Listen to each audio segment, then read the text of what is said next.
కేసీఆర్ గారు మొత్తం ఈ కాళేశ్వరం అనేది మీ కనుసన్నల్లోనే జరిగింది. దీంట్లో అసలు ఏం జరిగింది, మీ ఆలోచన ఏంటి, ఏం జరిగింది, ఇప్పుడు వస్తున్న విమర్శలకు సమాధానం ఏంటి? ఒక కాళేశ్వరం కాదండి, తెలంగాణ నదులలో ఉన్న నీళ్లు, దాని కథాకమావేశం, ఇది పెద్ద సబ్జెక్ట్. మనకు ఉండేటివి రెండు నదులండి, ఒకటి గోదావరి, రెండవది కృష్ణ. ఆ రోజుకి తెలంగాణకి సమైక్య పాలకులు వివక్ష చూపి చేస్తామని చెప్పిన ఏ ప్రాజెక్టు కడుపు నిండా చేయలేదండి. ఏ ఒక్క ప్రాజెక్టు కూడా, నాట్ ఈవెన్ వన్. అందులో శ్రీరామ్ సాగర్ మొదటి దశనే కులుకుతా ఉండి మొదటి దశకే సరి అయిన పద్ధతిలో నీళ్ళు రాని పరిస్థితి. రెండవ దశ ప్రారంభించినామని చెప్పి ఇక్కడింత ఉద్యమం వచ్చిన తర్వాత తెలంగాణ ఉద్యమానికి గులాబీ జెండాకు దడిసి కొంత చేస్తే అది అసంపూర్తి ఉంది, నీళ్లు రాలే, అందరికి తెలుసు. దేవాదుల పూర్తి కాలే, నెట్టెంపాడు పూర్తి కాలే, భీమా కోయిల్ సాగర్ ఎత్తిపోతల పూర్తి కాలే, కల్వకుర్తి ఎత్తిపోతల పూర్తి కాలే, ఏది పూర్తి కాలేదండి. అన్ని కెరకటం వదిలేయటం. ప్రాజెక్టులు వాళ్ళు కడతామని మొదలుపెట్టినటువంటి ఎల్లంపల్లి పూర్తి కాలే, మిడ్మానేర్ పూర్తి కాలే, అన్నీ అసంపూర్తి. తెలంగాణ వచ్చింది, మేము అధికారానికి వచ్చినాం. 6 మాసాలండి సుమారు విపరీతమైనటువంటి బ్రెయిన్ స్టార్మింగ్ చేసి ఏం చేయాలి. అక్కడ సమైక్య పాలకులకు గర్వం ఉండేది, ఏంది, ఎట్టి పరిస్థితుల్లో తెలంగాణ కానివ్వము అనే ఒక అహంకారంతో ఉండేవాళ్ళు వాళ్ళు. సరే, అది జరగలేదు, తెలంగాణ అయిపోయింది. కానీ ఆ టైంలో ఏం చేశారంటే గోదావరిలో 968 టీఎంసీలు శాంక్షన్ చేస్తున్నట్టుగా జీవోలు తీసి ఆర్డర్లు ఇచ్చారండి. ఈ చేసేదా పచ్చేదా, తెలంగాణ ఉద్యమం వస్తుందా, తెలంగాణ రాష్ట్రం కాదు, ఇట్లా వీళ్ళని బ్లఫ్ చేద్దామి, ఏం పర్లేదు నడుస్తుంది అనే పద్ధతిలో వ్యవహారం చేశారు. ఇక్కడ సబ్జెక్ట్ ఏంటి అంటే నీళ్ళు రావాలి తెలంగాణకు. ఎట్లా రావాలా, ఏ పద్ధతిలో రావాలా? ఎత్తిపోతలు తప్ప తెలంగాణకు గత్యంతరం లేదు అనేది తేలిచ్చిందండి. తెలంగాణ భౌగోళిక వ్యవస్థ ఆ విధంగా ఉంటుంది. తెలంగాణ ఎట్లుంటుందంటే 2 బేసిన్లుగా ఉంటుందండి, ఒకటి గోదావరి బేసిన్, రెండోది కృష్ణా బేసిన్. ఇట్లా ఉంటుంది, ఇట్లా ఒక గుడిసెలాగా. ఇది గోదావరి, ఈ పక్క Krishna. Godavari upper Godavari, middle Godavari, lower Godavari ఉంటుందండి. మహారాష్ట్ర నుంచి స్టార్ట్ అవుతుంది. దాని క్యాచ్మెంట్ అంతా కూడా మహారాష్ట్రలో ఉంటే చాలా చోట్ల ఉంటుంది. అసలు గోదావరి క్యాచ్మెంట్ ఎంత పెద్దదంటే it is called as Ganges of the south. 3,812 చదరపు మీటర్లు ఉంటుంది, చదరపు కిలోమీటర్లు ఉంటుంది. అంటే దాదాపు 7,70,00,000 ఎకరాలకు సమానం. అంత ప్రాంతంలో కురిసే వర్షం ఆ నదికి వస్తుంది. ఎక్కడ వస్తుంది ఆ నదికి? ఏ నదికైనా ఉపనదులు కలుస్తున్న కొద్దికి ఎన్రిచ్ అవుతుంది. మీద మహారాష్ట్రలో వెస్టర్న్ ఘాట్స్లో కురిసే వర్షం మూల, ప్రవర వగైరా, పూర్ణ, ఆ ఉపనదులు అదంతా కూడా ఉంది. ఆ బచావత్ గారు ఏం చేశారంటే 74లో ట్రిబ్యునల్ తీర్పిచ్చినప్పుడు సబ్ డివిజన్ వైజ్ తీసుకున్నారండి. ఆయన తీసుకొని పంపిణీ చేసేసారు. ఈ సబ్ డివిజన్ వరకు మహారాష్ట్రకి, ఈ సబ్ డివిజన్ వరకు మధ్యప్రదేశ్కి, అంటే ఛత్తీస్గఢ్ లేదు అప్పుడు, మధ్యప్రదేశ్కి, ఈ సబ్ డివిజన్ వరకు మంజీరా ఉంటుంది కాబట్టి దాని కర్ణాటకకి, ఈ సబ్ డివిజన్ వరకు ఒరిస్సాకి అని చెప్పి ఒక మాట ఏం చెప్పారంటే కటింగ్ ఎడ్జ్. అప్పుడు ఆంధ్రప్రదేశ్ ఉంది కాబట్టి, ఆంధ్రప్రదేశ్ తర్వాత ఇక సముద్రమే ఉంటుంది కాబట్టి remaining all water belong to Andhra Pradesh అని చెప్పారండి. ఎంత వస్తే మీకే. దాన్ని మన వాళ్ళు ఏదో లెక్కలు కట్టారు, కానీ అంతకంటే చాలా ఎక్కువ ఉంటుంది వాస్తవానికి. ఒక 1480 టీఎంసీలో 1500 సుమారు ఉంటుందని చెప్పి లెక్క కట్టారు. అది తాగి లెక్క. యాక్చువల్లీ చాలా మోర్ ఉంటుంది, మచ్ మోర్.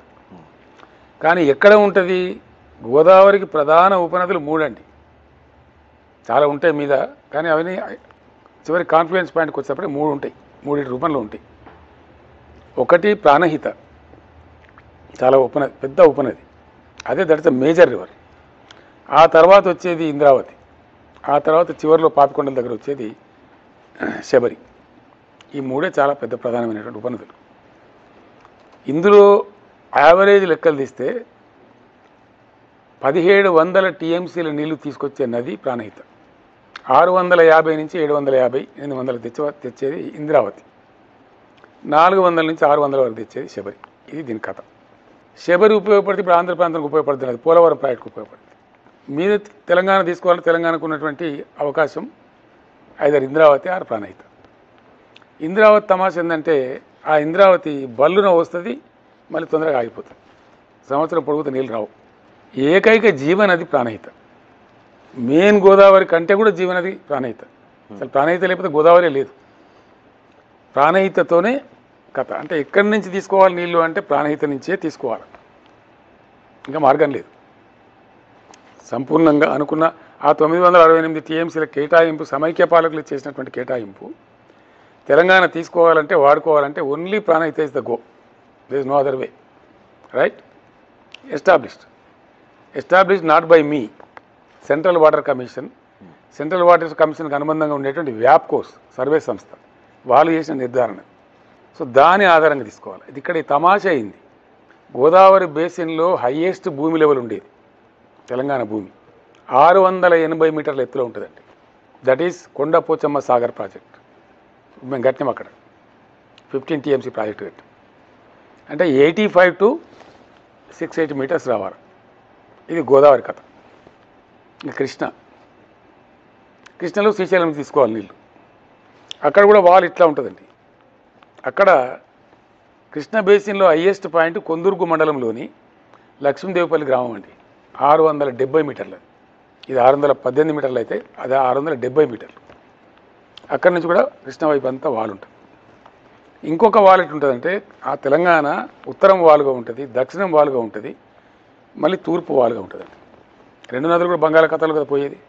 తూర్పు వాలుగా ఇట్లా గుడిసెలాగుండి ఇట్లా ఉంటుందండి. దీనికి నీళ్ళు రావాలి. ఇక్కడ ఒక విచిత్రమైన విషయం ఏంటంటే అందరికీ కూడా తెలవాలి ఈ విషయం, చాలా ఇంపార్టెంట్ సబ్జెక్ట్ ఇది.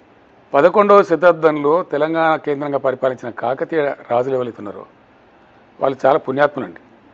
వాళ్ళకి ఎవరు చెప్పినారో ఆ టెక్నాలజీ ఎక్కడి నుంచి వచ్చిందో ఆ పరిజ్ఞానం ఆ విజ్ఞానం నాకు తెలియదు, కానీ దీన్ని గమనించి వాళ్ళు 75,000 చెరువులు నిర్మించారండి. ఆ తర్వాత వచ్చిన కులీ కుతుబ్ షాలు కానీ నిజాములు కానీ వాళ్ళు కూడా బ్రహ్మాండంగా ఆ పరంపర కొనసాగించినారు. అసలు తెలంగాణ జీవిత ఆధారమే ఆ చెరువులు. సమైక్య రాష్ట్రం ఏర్పడి ఆంధ్రప్రదేశ్ అనే పేరు వచ్చిన తర్వాత దాని మైనర్ ఇరిగేషన్ పేరు పెట్టినారండి. దాన్ని మొత్తం ధ్వంసం చేసినారు. Criminal negligence. నేను ఎమ్మెల్యేగా చాలా రోజులు పనిచేసిన కదా, ఒక్కొక్క సంవత్సరం ₹1 కూడా బడ్జెట్ దొరికేది కదా, ₹1 కూడా. కంప్లీట్ అవన్నీ పల్లెల్లాగా తాంబాలలాగా తయారైపోయి ఆ మురికి తుమ్మ చెట్లకు నిలయమైపోయి వాటి కట్టలు శిథిలమైపోయి మత్తలు మొత్తం కూలిపోయి తూములు కూలిపోయి చాలా భయంకరమైన పరిస్థితి. అసలు ఇది చెరువు అనే స్పృహనే గ్రామ ప్రజలు కోల్పోయినారు. అంత భయంకరమైన పరిస్థితి. రసాయనిక ఎరువుల వినియోగం వచ్చిన తర్వాత చెరువులో మట్టి తీయడం కూడా మర్చిపోయినారు. చెరువు నిండేది లేదు, దానికి మట్టి వచ్చేది లేదు, దానికి వచ్చేటువంటి ఫీడర్ ఛానల్స్ అన్ని పోయినాయి, చాలా అస్తవ్యస్తం. అందువల్లనే తెలంగాణ వచ్చే సమయానికి భూగర్భ జలాలు పూర్తిగా పడిపోయినాయి. భయంకరమైన లోతు నీళ్లు బోర్లు తీసుకోవాలంటే చాలా లోతు 700 ఫీట్లు 800 ఫీట్లు 500 ఫీట్లు వేయాల్సిన పరిస్థితి. ఈ సిచ్యువేషన్లో తెలంగాణ నీళ్ళు కావాలి, ఏం చేయాలా? ఇక్కడ ఇంకో పాయింట్, చాలా ఇంపార్టెంట్ పాయింట్ ఏంటంటే సమైక్య పాలకులు కూడా రాజశేఖర రెడ్డి గారు కావచ్చు మరొకరు కావచ్చు పాలమూరు ఎత్తిపోతలకు జీవో ఇచ్చినటువంటి సర్వే కోసం జీవో ఇచ్చినటువంటి కిరణ్ కుమార్ రెడ్డి కావచ్చు ఎత్తిపోతలకే ఇచ్చినారండి. ఎత్తిపోతలు కేసీఆర్ తలపెట్టలే, వాళ్ళే ఇచ్చినారు. ఏ పేరు మీద? ప్రాణహిత చెవెళ్ళ పేరు మీద, కాంతనపల్లి పేరు మీద, దేవాదుల పేరు మీద వాళ్ళు ఇచ్చారు. ఇక్కడ కృష్ణలోనేమో కల్వకుర్తి, భీమా, నిట్టెంపాడు, పాలమూరు ఎత్తిపోతల అనే పేరు మీద ఇచ్చారు. నేను సృష్టించింది కాదు, వాళ్ళు చిన్నగా ఇచ్చారు, మీరు పెద్దగా చేశారు. Exactly. So the point is నీళ్ళు తీసుకోవాలా, ఈ హైట్లోకి రావాలా. అంటే హైట్ మొత్తం అంతా వస్తేనే నీళ్ళు వస్తాయని కాదండి. ఒక లెవెల్కి వస్తే కొన్ని నీళ్ళు వస్తాయి, ఒక లెవెల్కి వస్తే కొన్ని లక్షల ఎకరాలకు వస్తాయి, మళ్ళీ ఒక లెవెల్కి వస్తే మళ్ళీ కొన్ని లక్షల ఎకరాలకు వస్తాయి. అట్లా చాలా అద్భుతమైనటువంటి. సో కాళేశ్వరం డిజైన్ మొత్తం మీరే చేశారా లేకపోతే ఇంజనీర్లు చేశారా? ఇప్పుడు అది పెద్ద సమస్య తెలంగాణలో, తెలుసుకోవాలనుకుంటున్నాను. డిజైన్ మరి కాంగ్రెస్ వాళ్ళు మీరే డిజైన్ చేశారని చెప్తారు. అది వాళ్ళ విజ్ఞానానికి వదిలిపెట్టాలి, అది వాళ్ళ మూర్ఖత్వానికి పరాకాష్ట. అది డిజైన్ అయితే ఇంజనీరింగ్ గ్రాడ్యుయేటే కాదు, ఇంజనీరింగ్ భాషే నాకు రాదు, నేను ఎట్లా చేస్తానండి? చెప్తానండి. మేము స్ట్రాటజిస్ట్లము, రాజకీయ నాయకులు స్ట్రాటజిస్ట్లమే తప్ప డిజైన్ చేసే వాళ్ళం కాదు. నెంబర్ 1. నెంబర్ 2 ఏంటంటే ఈ నీళ్ళు తీసుకోవాలంటే ప్రాణహిత చేవేళ్ళ అని వైఎస్ గారు మొదలుపెట్టినండి. దానిలో మొత్తంలో ఆయన పెట్టిన రిజర్వాయర్ల కెపాసిటీ వచ్చి 14 టీఎంసీలు అండి. అంటే ఈ పంపు పోస్తూ ఉంటే ఈ పంపు అందుకోవాలి అంతే, ఇంకా అక్కడ ఏం లే. కరెంటు పోతే గోవింద, ఫినిష్ నడవదు, సిస్టమ్ నడవదు. అంటే వాళ్ళకి నీళ్ళు ఇచ్చే ఉద్దేశం లేదు, మేము నీళ్ళు తీసుకోవాలి. మేము రాష్ట్రమైన కాబట్టి నీళ్ళు తీసుకోవాలి, తీసుకొని తీరాలి. కాబట్టి దాన్ని మొత్తం నేను ఏం చెప్పినట్టు ఈ 14 టీఎంసీలు కాదు, దీన్ని మొత్తం రీఇంజనీర్ చేయండి, మీరు రీడిజైన్ చేయండి, తెలంగాణ నేపథ్యంలో, తెలంగాణ కాంటెక్స్ట్లో తెలంగాణకు నీళ్లు వచ్చేలాగా మలచండి అని నేను ఆదేశం ఇచ్చాను. That is the strategy by KCR, by the government, by the chief minister of Telangana. Strategy చెప్పిన తర్వాత నీళ్ళు రావాలని స్ట్రాటజీ చెప్పాను నేను, వచ్చి తీరాలని చెప్పాను. That is the strategy. దాని నుంచి నీళ్లు తీసుకోవాలంటే ఎట్లా తీసుకోవాలి? ఈయనేమో తమ్మిడి హట్ నుంచి తీసుకుంటాను పెట్టిండు. అది కుట్ర. ప్రధాన గోదావరి మీదకి రానియాడు తెలంగాణను. మన తమ్మిడి హట్ నుంచి కిందికి ఉన్నటువంటి 100-150 టీఎంసీలు నీళ్ళు ఏవైతున్నాయో మళ్ళీ ధవళేశ్వరం పోవాలి, తెలంగాణ ముట్టుకోనియాడు అక్కడ. కాబట్టి మేమేం చేసినామంటే మా ఇంజనీర్లకు చెప్పి సర్వేలు చేయించడమే కాకుండా కేంద్ర ప్రభుత్వ సెంట్రల్ వాటర్ కమిషన్కు సబ్సిడరీగా ఉండేటువంటి వ్యాప్ కోసం పిలిపించినామండి. మా సొంత కథ కాదు అది, నేను డిజైన్ చేయలే. ఆ వ్యాప్ కోసం వాళ్ళే చేసినారు, వాళ్ళు కంప్లీట్ సర్వే వాళ్ళే చేసినారు, వాళ్ళకి డబ్బులు కూడా పే చేసినాం. వాళ్ళు చివరిలో ఏమన్నారంటే, సార్ ఇంకా ప్రిసైజ్గా రావాలంటే 1 సెంటీమీటర్ ప్రిసైజ్తో రావాలంటే లైడార్ సర్వే చేయించాలి సార్ చెప్పారు. అప్పుడు రక్షణ మంత్రిత్వ శాఖ అనుమతులు తీసుకొని లైడార్ సర్వే చేయించినాం, చేసి అప్పుడు రూపకల్పన చేసి. ఇవన్నీ ఆన్ రికార్డ్స్, పేపర్స్ ఉన్నాయి. లారీలో కొద్దుంటాయండి పేపర్స్, అంటే కాంగ్రెస్ వాళ్ళకి క్లారిటీ ఇద్దామని చెప్పి 1-2 పేపర్లు కాదండి, లారీలో కొద్దుంటే ఫైల్స్ కాదు ఇవన్నీ. చూసుకోవచ్చు కాంగ్రెస్ ప్రభుత్వం ఇప్పుడు కావాలంటే, ఎనీ సామాన్య పౌరుడు కూడా చూసుకోవచ్చండి. సో వ్యాప్ కోసం వాళ్ళు సర్వే చేసినారు, లైడార్ సర్వే కూడా చేసినారు. తర్వాత వాళ్ళు చెప్పింది ఏంటంటే, మీరు తమ్మిడి హట్టి దగ్గర తీసుకోవడం తప్పు, అది సిడబ్ల్యూసీ కూడా చెప్పిందండి. ఏ క్వాంటిటీ వాటర్ అయితే మీరు తీసుకోవాలనుకుంటున్నారో అది తమ్మిడి హట్టి దగ్గర తీసుకోలేరు అని సిడబ్ల్యూసీ రిపోర్ట్ ఇచ్చింది, వ్యాప్ కోస్ రిపోర్ట్ ఇచ్చింది, అవన్నీ ఉన్నాయి. వ్యాప్ కోస్ రిపోర్ట్ ఇచ్చింది. దెన్ గోదావరి ఎక్కడ తీసుకోవాలా? ప్రాణహిత తర్వాత తీసుకోవాలా, ప్రాణహిత గోదావరిలో కలిసిన తర్వాత తీసుకోవాలని చెప్పి మేడిగడ్డ అనే ప్రాంతంలో బరాజ్. గోదావరి ఆంధ్ర రాష్ట్రం ఉన్నటువంటి, ఆంధ్రప్రదేశ్ ఉన్నటువంటి సందర్భంలో ఎక్కడ వాళ్ళు ఒక చిన్న ఆనకట్టు కూడా కట్టలేదండి. డైరెక్ట్గా ఎస్ఆర్ఎస్పి టు ధవళేశ్వరం, ఒక చుక్క నీళ్ళు ఎక్కడ ఆగా, ఇంకా నో వే. ఎవడో కాటన్ దొర కట్టినటువంటి ఆ దుమ్ముగూడెం దగ్గర కట్టినట్టు చిన్న అది తప్ప ఏం లే. ఆ దుమ్ముగూడెంతో కూడా తెలంగాణకు ప్రయోజనం జరిగింది ఏం లేదు, ఏమీ లేదు. There was no effort at all. Devadula project కట్టమని చెప్పినటువంటి తెలుగుదేశం గవర్నమెంట్ కావచ్చు, కాంగ్రెస్ గవర్నమెంట్ కావచ్చు, వాళ్ళు చేసిన ప్రయత్నంలో కూడా నీళ్ళు పోతుంటాయి కానీ ఒక చిన్న కనీసం ఆనకట్టు కూడా కట్టలే. అక్కడ బరాజ్ కట్టాలి కానీ కట్టలే. ఒక పక్క ఆ పక్కన పాయ గోదావరి నీళ్ళు పోతుంటాయి, దేవాదులకు నీళ్ళు రావు. That was the situation when I became the chief minister. అయింది కదా. అప్పుడు ఎట్లా నీళ్ళు తీసుకోవాలా అంటే తక్కువ ముంపు, రైతులను ఇష్టపడకూడదు, తక్కువ ముంపుతోని తీసుకొని వరద సమయంలో తీసుకెళ్ళి మనం మీద స్టార్ట్ చేసుకోవాలా, అది 2 పంటలకు ఉపయోగించుకోవాలి. Right, that was the strategy. దానికి 3 బ్యారేజీలు ఎల్లంపల్లి కంప్లీట్ చేయాలా, మిడ్మానేర్ కంప్లీట్ చేయాలా, ఒక బ్యారేజ్ నుంచి మరో బ్యారేజీకి తీసుకుంటూ గోదావరిని కూడా సజీవం చేసుకుంటూ ఒక 70-80 కిలోమీటర్ల గోదావరిలో ఎప్పుడు 365 డేస్ వాటర్ ఉంటట్టు సజీవ నదిగా చేసుకొని ఆ నీళ్లను అక్కడి నుంచి ఇంకా గడ్డ మీద తెచ్చుకోవాలి. ఎల్లంపల్లి తర్వాత మిడ్మానేరు, అన్నపూర్ణ, రంగనాయక సాగర్, మల్లన్న సాగర్, కొండపోచమ్మ సాగర్. ఈ క్రమంలో ప్రతి స్టేజ్లో లక్షల ఎకరాల నీళ్ళు వస్తూ ఉంటాయి. ఒక్కొక్క స్టేజ్లో మొత్తం 618-15 వచ్చేదాకా ఉండదండి. ఇప్పుడు మిడ్మానేర్ 318, ఎల్లంపల్లి కొంత చేస్తుంది, అది గూడెం లిఫ్ట్, కథా కార్ఖానా, కడెం సప్లిమెంటేషన్ ఆ పని చేస్తుంది.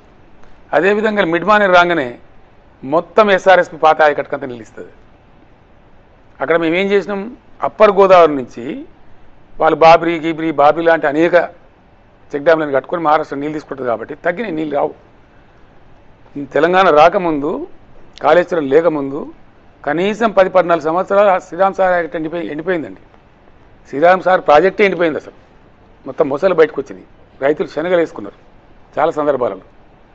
అప్పుడు మేమేం ఆలోచించినామంటే నిజాం సాగర్, సింగూరు, శ్రీరామ్ సాగర్ కూడా కాళేశ్వరం ద్వారా అవసరం అనుకుంటే సప్లిమెంట్ చేయాలా. ఎస్ఆర్ఎస్పికి ఉందన్న 15 లక్షల ఎకరాలు తలపెట్టిన ఎకరాలు ఎప్పుడు సంపూర్ణంగా ఉండాలి. ఆ తర్వాత సిద్దిపేట అంటే ఈ ప్రాంతానికి వచ్చే కొద్దికి పాత మెదక్ జిల్లా, దాని నుంచి అక్కడి నుంచి సింగూరు పోతుంది, అక్కడి నుంచే నిజాం సాగర్ పోతుంది, మళ్ళీ నిజామాబాద్ జిల్లా సుభిక్షంగా ఉంటుంది. ఎస్ఆర్ఎస్పి పునరుజ్జీవంతో ఎస్ఆర్ఎస్పి ప్రాజెక్ట్ ఆయకట్టు సేఫ్గా ఉంటుంది. అట్లా ఒక 40 లక్షల ఎకరాలకు అద్భుతంగా ఎవడు తెచ్చినా ఎవడు ఎక్కడ మునిగిపోయినా కూడా కాళేశ్వరం ప్రాజెక్టుకు డోకా లేదు. ఎందుకంటే గోదావరిలో అప్పర్ గోదావరి నుంచి 100 టీఎంసీ 30 టీఎంసీ 10 టీఎంసీ వచ్చిన రోజులు కూడా ఉన్నాయండి మంచిర్యాల కాడ. అసలు నీళ్ళే ఉండేటి కావు. కానీ ప్రాణహిత రివర్ యొక్క గొప్పతనం ఏంటంటే భారతదేశం మొత్తం కరువు ఏర్పడిన సందర్భంలో కూడా వర్స్ట్ కండిషన్లో లోయెస్ట్ వాటర్ ప్రాణహితలో వచ్చింది 465 టీఎంసీలు అండి. అంటే డోకా లేదు, అక్కడి నుంచి లిఫ్ట్ చేసుకోవచ్చు. ఒకటి. ఇక మేడిగడ్డ కథ చెప్పాలి. మేడిగడ్డ బరాజ్ కాళేశ్వరం ప్రాజెక్ట్ ఏంటంటే ఫస్ట్ మీకు అర్థం కావాలి, చూసేటువంటి ప్రేక్షకులు అర్థం కావాలి. 3 బరాజులు అసంపూర్తిగా ఉన్న ఎల్లంపల్లి పూర్తి చేయటం, అసంపూర్తిగా ఉన్న మిడ్ మానేర్ పూర్తి చేయటం. ఓకే అండి. దాని తర్వాత పంప్ హౌజులు ఇంత ఈ హైట్. అందుకే దాని పేరు multi stage lift irrigation scheme అండి. Not single stage, not single lift. ఆ లిఫ్ట్స్ ఆ మల్టీ స్టేజెస్లో 200 కిలోమీటర్ల అండర్ గ్రౌండ్ టన్నల్స్ ఉన్నాయండి. భారీ టన్నల్స్, 11.5-12 మీటర్లు ఎత్తుండే టన్నల్స్. 2 లారీలు ఏకకాలంలో పోయేస్తాయండి ఒక టన్నల్లో. తర్వాత సర్జీ పూల్స్ ఉంటాయండి ఒక 9. అసలు ఆ ప్రాజెక్ట్ మీరు చూసి రావాలా, మీకు హెలికాప్టర్స్ పంపిస్తాను నేను. కాళేశ్వరం ప్రాజెక్టు కడుతున్నప్పుడు అప్పటి సిడబ్ల్యూసి చైర్మన్ గారు మసూద్ గారు వచ్చారు. ఇది వండర్, ఇది ల్యాండ్ మార్క్ అని ప్రశంసించారు. దాని తర్వాత దానికి డబ్బులు ఇచ్చినటువంటి ఆర్ఈసి మాకు సర్టిఫికేట్ ఇచ్చిందండి. ఇది A grade project Kaleshwaram. Yes, rating. ఇది డబ్బులు ఇచ్చిన ఆర్ఈసి ఇచ్చినటువంటి సర్టిఫికేట్. అట్లే పవర్ ఫైనాన్స్ కార్పొరేషన్ నుంచి కూడా తీసుకున్నాం మేము. వాళ్ళు ఇట్లాగే సర్టిఫికేట్ ఇచ్చారు. మన చీఫ్ జస్టిస్ రాఘవేంద్ర సింగ్ చౌహాన్ గారు, అప్పుడు తెలంగాణ హైకోర్టు సీజేగా ఉన్నటువంటి రాఘవేంద్ర సింగ్ చౌహాన్ గారు ఇంకో 5-6 జడ్జిలతో కలిసి కాళేశ్వరం ప్రాజెక్టు విజిట్ చేశారండి. నందిమేడారం ఒక పంప్ హౌస్ ఉంటుందండి, అక్కడి నుంచే టన్నల్స్ బిగినాయి. ఆ పంప్ హౌస్ చూసి ఆయన ఆశ్చర్యపోయి ఆయన తిరిగి హైదరాబాద్ వచ్చి అవన్నీ చూసి, కేసీఆర్ గారు మీరు ఏమైనా చేయగలుగుతారు మీరు అనుకుంటే, ఇంత గొప్ప పని చేసిండ్రు, మాకు హైకోర్టు బిల్డింగ్ కూడా కట్టేయండి దయచేసి తొందరగా అని చెప్పి నన్ను రిక్వెస్ట్ చేశారు. అప్పుడు ఇది ఒక అద్భుతమైన ప్రాజెక్ట్ అది. ఇవన్నీ చరిత్ర అండి, మేము నేను చెప్పే డబ్బా స్టోరీ కాదు, ఇట్స్ ఆల్ ఫ్యాక్ట్. ఇవన్నీ జరిగి మళ్ళీ మేము ఏం చేసాం, మీరు ఇచ్చిన డబ్బులు మేము ఎట్లా సద్వినియోగం చేస్తున్నామో ప్రతి రూపాయి, ఇక రాష్ట్ర ప్రభుత్వ వాటా కూడా కొంత కలిపి ఎట్లా పెడుతున్నామో చూడండి అని 2 హెలికాప్టర్లు పెట్టి ఆ బ్యాంకర్స్కు, ఆ ఫండింగ్ ఏజెంట్స్కు ఎప్పటికప్పుడు చూపించామండి. కనీసం 4 సార్లు వాళ్ళు వచ్చి విజిట్ చేశారు. వివిధ దశలలో ప్రాజెక్టు నిర్మాణాన్ని చూశారు వాళ్ళు. ఇది కథ. కాళేశ్వరం వాడకం ఎట్లా ఇప్పుడున్న ఈ అర్బకులకు తెలియలేదు. నేను అర్బకులు అంటున్నా, అసమర్థులు అంటున్నా. ఎందుకంటున్నా అంటే మీరు వినండి. మీది 2 బ్యారేజీలు వేరండి. దానికి అప్పర్ గోదావరి నీళ్ళే వస్తాయి, ఎస్ఆర్ఎస్పీ ద్వారా వచ్చే నీళ్ళు వస్తాయి, గోదావరి సర్ప్లస్ అయితే. దీనికి వచ్చే నీళ్ళు మాత్రం మేడిగడ్డ బ్యారేజ్కి వచ్చే నీళ్ళు మాత్రం ప్రాణహిత నుంచి వస్తాయి, మహోధృతంగా వస్తాయి. ప్రాణహితలో 3000 టీఎంసీ వచ్చిన సంవత్సరాలు కూడా ఉన్నాయండి. అసలు 1700 టీఎంసీకి తక్కువ రాదు ఏ సంవత్సరం. 1000 టీఎంసీ, 1100 టీఎంసీ, 900 టీఎంసీ అట్లా వస్తుంది, ఉధృతంగా వస్తుంది. అంత హెవీ రివర్ అది, చాలా వెరీ హెవీ. మేడిగడ్డ గోదావరి నుంచి మన నీళ్ళు ఎట్లా వాడుకోవాలా? అంతర్రాష్ట్ర వివాదాలు కదా ఈరోజంతా. అటుపక్క మహారాష్ట్ర, కింది పోతే ఛత్తీస్గఢ్, ఇటు కూడా మనది కూడా ముంపు సమస్య. ఇక్కడ ఎట్లా వాడుకోవాలా అంటే గోదావరి ఉత్తరం నుంచి వచ్చి స్ట్రేట్ మన ఒడ్డుకు తగులుకుంటుందండి. కాళేశ్వరం పుణ్యక్షేత్రం దగ్గర మన తెలంగాణ ఒడ్డుకు తగులుకొని ఒక 15-16 కిలోమీటర్లు ఒడ్డెంబడే పోతుంది. పోయి మళ్ళీ లెఫ్ట్కి తిరిగి మళ్ళీ అటు ఒడ్డు నుంచి పోతుంది, మహారాష్ట్ర ఒడ్డు నుంచి. ఆ రోజు ఇంజనీర్లు ఫైనల్ చేసింది ఏంటంటే, సార్ మీరు ఇంత బాధపడుతున్నారు కదా, ఇక్కడ మనం కన్నెపల్లి అనే ప్రాంతంలో ఎక్కడైతే ప్రాణం వచ్చి కలుస్తుందో, కలిసినాక 1 కిలోమీటర్ దూరంలో మనం కట్టుకున్నట్టయితే అసలు బ్యారేజీ లేకుండా కూడా నీళ్ళు తీసుకోవచ్చు మనం. వితౌట్ బ్యారేజ్ ఇప్పుడు తీసుకునేది కూడా అంతేనండి. వాస్తవానికి వితౌట్ బ్యారేజే తీసుకుంటాం. మేడిగడ్డ బ్యారేజ్తో పనిలే. అది వీళ్ళకి అర్థం కాల, చాలామందికి అర్థం కాల, తెలియదు. ఒకటి ఇప్పుడు కట్టిన మేడిగడ్డ బ్యారేజ్, ఎస్ క్రాక్లు వచ్చిన అన్న మేడిగడ్డ, ఎస్ దానికి సంబంధం లేకుండా నీళ్ళు తీసుకోవచ్చు. కొన్ని 100 టీఎంసీలు నీళ్ళు తీసుకోవచ్చు, 1-2 కాదు. తీసుకున్నాం కూడా అట్లనే చెప్తా మీకు నేను. That is what is the secret. అంటే నీళ్ళు ఆపకుండా ఎట్లా తీసుకుంటారు వినండి మీరు, అదే కదా తమాషా. మహోధృతంగా ప్రవహించే గోదావరి కదా, గోదావరిలో ఒక 50,000 క్యూసెక్ల వరద వచ్చిందండి, పంప్ హౌస్ సాగు చేస్తుందండి, నడతానుంటాయి మోటార్లు. అట్లా 4 మాసాల పాటు గోదావరిలో నీళ్ళు ఉంటాయి, సుమారు 4 మాసాల పాటు. అప్పుడు ఎంతైనా మనం నీళ్ళు ఎత్తుకోవచ్చు ఆ వరద ఉన్నప్పుడు. యాక్చువల్లీ రజనీకాంత్ గారు దాన్ని వీళ్ళకి అర్థం కాని అయితే నేను చెప్తున్నా కదా, మేడిగడ్డ బరాజుకు ఉండేటివి దాదాపు 80 పైచీల గేట్లు ఉంటాయండి. 88 పిల్లర్స్ ఉంటాయి, బ్లాకులు ఉంటాయండి. The wonder is this. అసలు గోదావరి వరద వస్తున్న టైంలో మొత్తం గేట్లు లేపేస్తారండి, హ్యాండ్స్ డౌన్. ఒక గేట్ కూడా దించుండదు, నాట్ ఈవెన్ సింగిల్ గేట్, అన్నీ లేపేస్తారు. జస్ట్ గోదావరి ఫ్రీ ఫ్లో పోతూ ఉంటుంది. అసలు అప్పుడు ఇక్కడికి పంప్ హౌస్తో వాడుకుంటారు. 2200 క్యూసెక్ల కెపాసిటీ ఉన్నటువంటి 17 పంప్ సెట్లు ఎన్ని అవసరమైతే అన్ని వాడుతుంటారు. అక్కడ తమాష ఏంటంటే ఎప్పుడు పనిచేస్తారు గేట్లు? మెడిగడ్డ వాడకం ఇప్పుడు కాంగ్రెస్ తెచ్చిన కరువు ఏంది, కాంగ్రెస్ తెలివి తక్కువతనం ఏంది? ఇదే. ఎప్పుడు బంద్ చేస్తామంటే సెప్టెంబర్లో వర్షాలు తగ్గుముఖం పడతాయి. అక్టోబర్లో కూడా 1,00,000 క్యూసెక్ల పైన ఉంటుంది గోదావరిలో ప్రాణహితలు. 70,000 80,000 లక్ష. మళ్ళీ ఎక్కడన్నా వర్షం పడితే మళ్ళీ కూడా వస్తూ ఉంటాయి. అప్పుడు ఏం చేస్తారు? మొత్తం గేట్లు మూసించకుండా అటు కొసకు ఇటు కొసకు 2 4 గేట్లు తెరిచిపెట్టి వచ్చే నీళ్ళు పోయేటట్టు మధ్యం గేట్ అన్ని దించుతారండి. నీళ్ళు వదులుతూ ఉంటారు. కొంత బిల్డ్ అవుతుంటుంది ఒక లెవెల్కి, కొంచెం వదులుతూ ఉంటారు. కాలం గడుస్తున్న కొద్దికి నది ప్రవాహాన్ని గమనించి ఇంజనీర్లు ఏం చేస్తారంటే ఒక్కొక్క గేట్ మాత్రమే తెరిచి ఉంచుతారు. అసలు కాళేశ్వరం స్టోరేజ్ కెపాసిటీ 16 TMC అండి. మేము 100 మీటర్స్ ఒప్పించిన మహారాష్ట్రను, కానీ మీకు అవసరం బట్టి చూద్దాం సార్, ఇప్పుడు ఎందుకు మళ్ళీ అగ్రిమెంట్ ఫెయిల్ అవుతుందని చెప్పి 16 TMC ఒప్పుకున్నాం. 20 TMC యాక్చువల్లీ 16 TMC ఒప్పుకున్నాం మేము కూడా, పని కావాలని చెప్పి. కాళేశ్వరం మేడిగడ్డ బ్యారేజ్ యొక్క ఫుల్ కెపాసిటీయే 16 TMC. దాన్ని ఎప్పుడు 16 TMC నింపమండి భయం. వరద కనుక దన్ను మన వస్తే మళ్ళీ బాసిపడైపోతుందని చెప్పి నింపరు. అయితే ఏం జరుగుద్ది? ఎప్పుడైతే మాకు మార్చి నెల ప్రారంభం వస్తుంది, ఫిబ్రవరిలో కూడా బాగుంటుంది, నీళ్ళు 30,000 40,000 వస్తుంటుంది. కొంత వదులుకుంటూ కొంత బిల్డ్ చేస్తూ ఉంటారు. ఒక 6 TMC 8 TMC 8 TMC అట్లా ఉంచుకుంటూ పంపులు సగ్ చేస్తూ ఉంటాయి. అది దేనికి ఉపయోగపడుతుంది? ఈ కిటికీదే దేనికి ఉపయోగపడుతుంది అంటే రెండవ పంట ఎండాకాలం సాగునీళ్ళు మంచినీళ్ళు రెండింటికి ఉపయోగపడుతుంది. వరద ఉండే టైంలోనేమో ఎంతైనా సరే మనం స్టాక్ చేసుకోవచ్చు. అక్కడ కట్టిన 3 బ్యారేజీలు అండి. ఒకటి 16 TMC, ఒకటి 7 TMC, ఒకటేమో 11 TMC. సజీవంగా ఉంటుంది గోదావరి, నీళ్ళు ఉంటాయి. మీద ఎల్లంపల్లి బరాజ్ ఒక 20 TMC ఉంటుంది.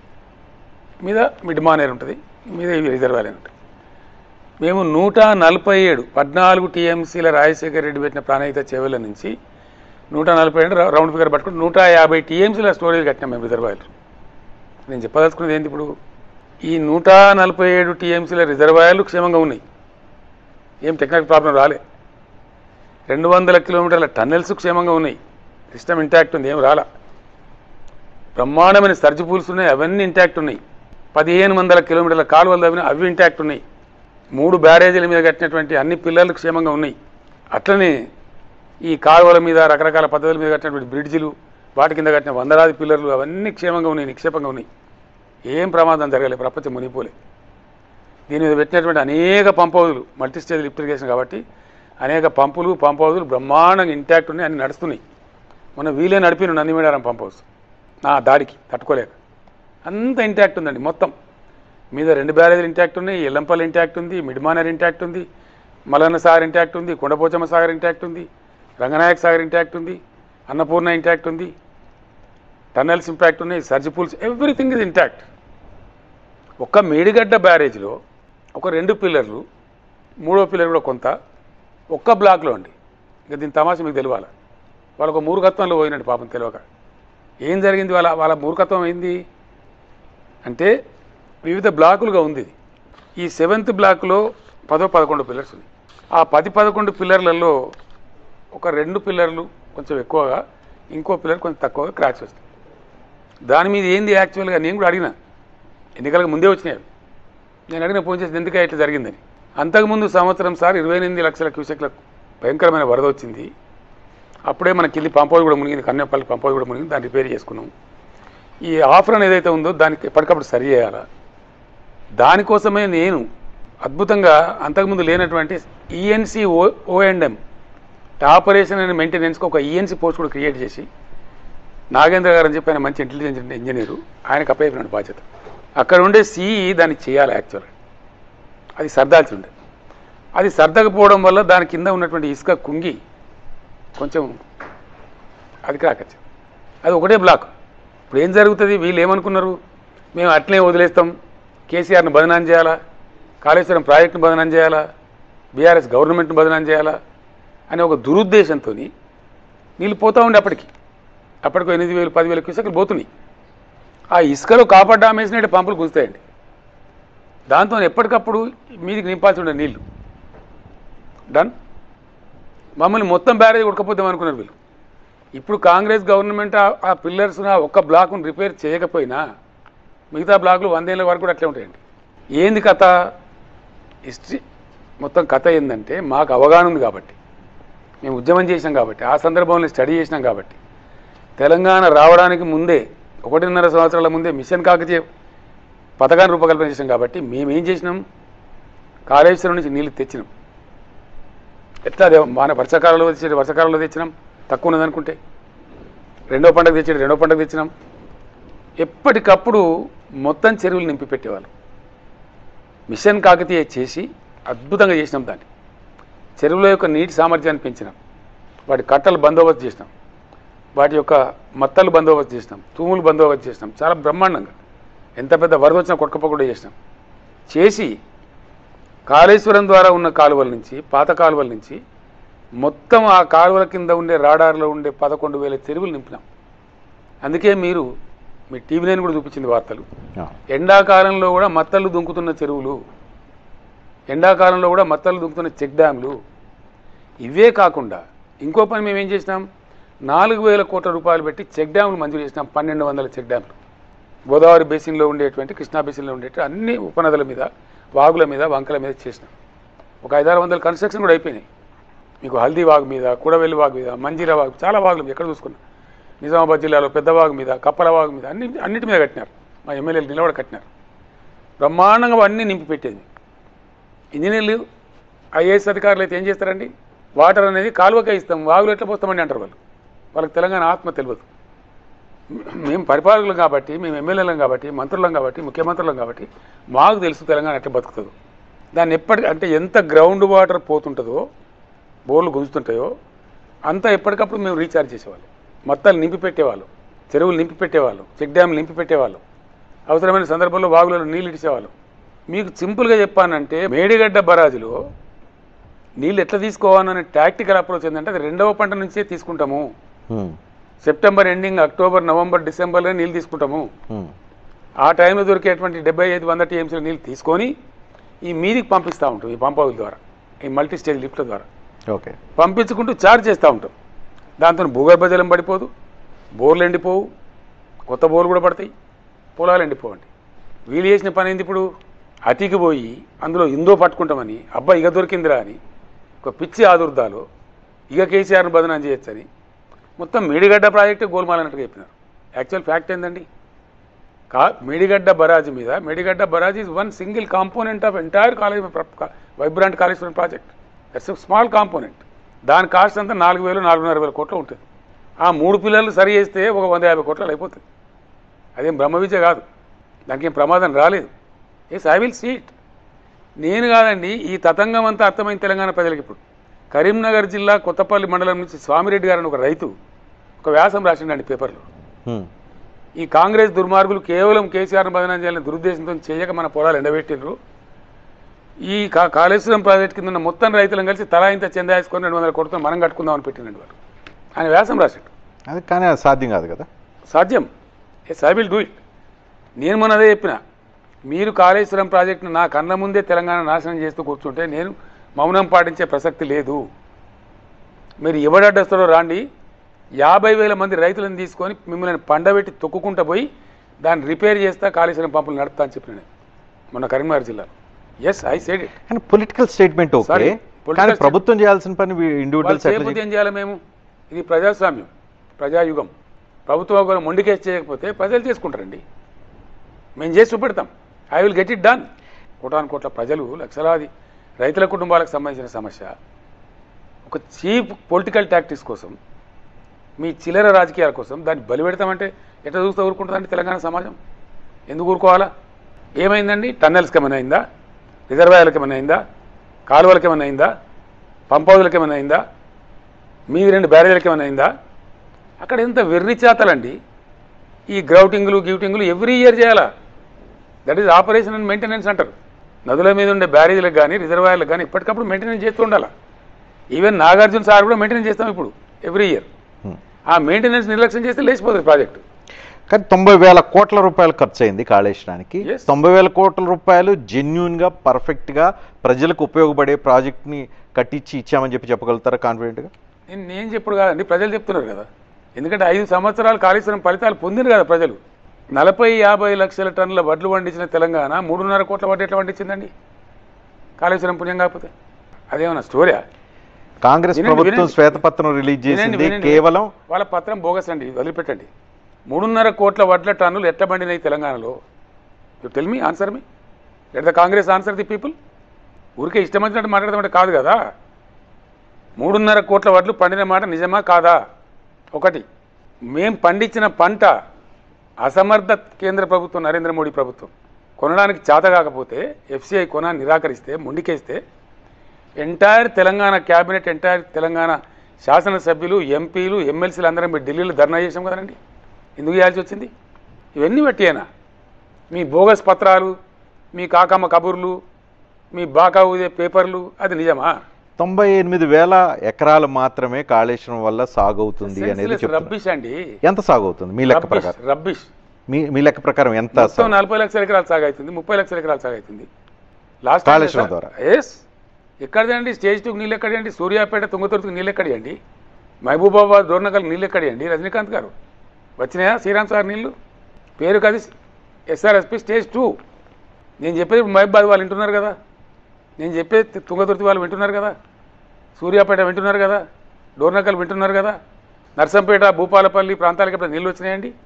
వరంగల్ జిల్లా కూడా కడుపు నిండా నీళ్ళు వచ్చినాయండి? వచ్చినాయా? రాలే. ఎప్పుడు కరీంనగర్ జిల్లా దాటకపోయేది. కాళేశ్వరం లేకపోతే శ్రీరామ్ సార్ స్టేజ్ 2 ఎక్కడదండి? Very Sriram sir stage 2. ఇంకోటి కట్టిన వాళ్ళు ఇంజనీర్లు కదా, కేసీఆర్ పోయి తవ్వుతారండి కాలువను.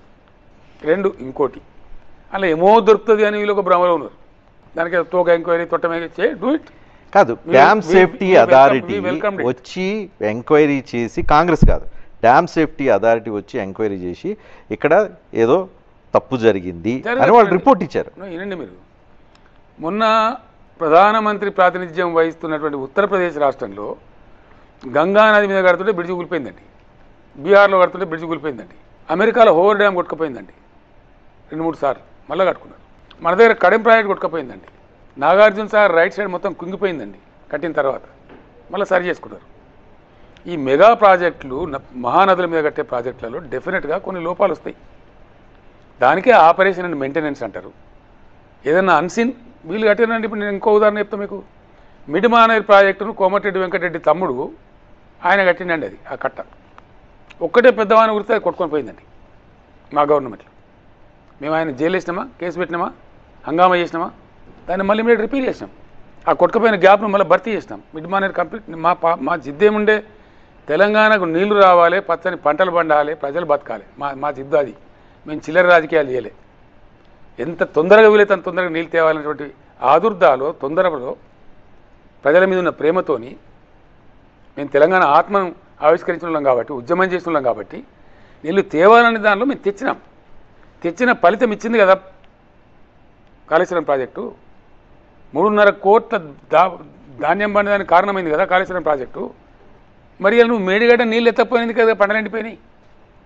ఆ క్రాక్లు వచ్చిన తర్వాత రజనీకాంత్ గారు నేను చెప్పదలుచుకున్న విషయం ఏంటంటే 50-60 టీఎంసీల నీళ్ళు వృధాగా పోయినాయి కిందికి.